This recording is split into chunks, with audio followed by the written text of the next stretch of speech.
Hi, Bernie. Hi.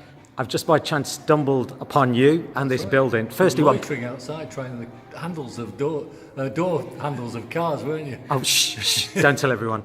So what building are we in? So just tell me what building this is that we're in. We're in the NIMOS Centre, which was the old BBC radio studios, and Top of the Pops was here at one point. Wow, you weren't performing. You weren't performing here, were you? No, the Beatles played here quite a few times. Wow. Yeah. So I'm looking around and I can see there's quite a lot of stuff that you've got up here. What's the project that you guys are working on, Bernie? Yeah, well, 40 years ago, we organised a carnival against the Nazis.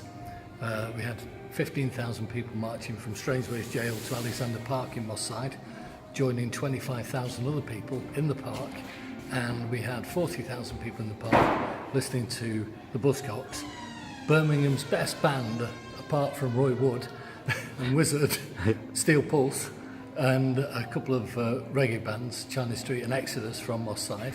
And there's a picture there of the gig. Wow. And so you're not in it, are you, somewhere? Backstage somewhere. And so what we're doing is we're organising a commemoration of the 40 years since that anti-racist event, and we've been given £10,000 by the National Lottery Fund, the Heritage Lottery Fund, in order to do this. So we're busy installing the exhibition now.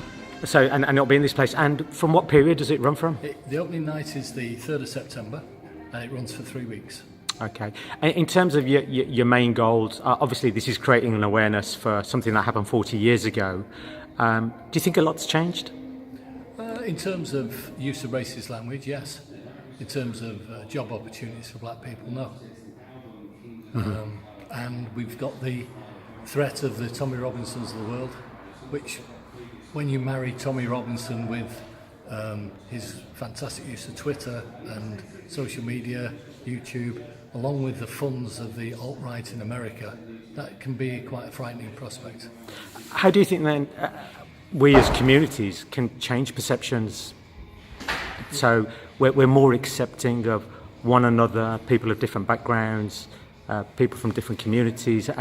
Is there still a long way to go? Or well, there is a long way to go, but let's not underestimate how far we've come. And when you look at what's happening in Europe with quite vicious demonstrations in Germany and Poland and Hungary, then we don't actually get that in the UK. So let's not underestimate how far we've come, but let's recognise how far we've got to go. Mm-hmm. What changes would you like to see if you had that magic wand?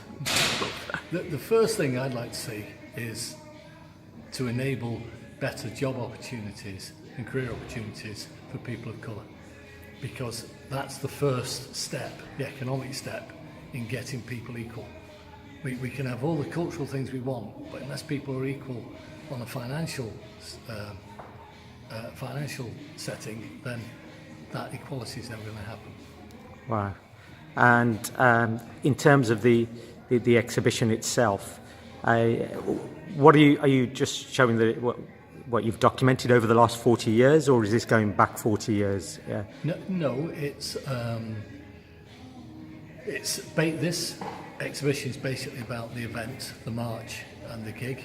Okay. But we've also produced a video that sort of puts it in its historical context, like we've got some clips from Love Thy Neighbour in there. Okay. It tells the story of the event and how it happened and why it was important. That's great. Well, thank you very much for your time, Bernie. Cheers. Cheers.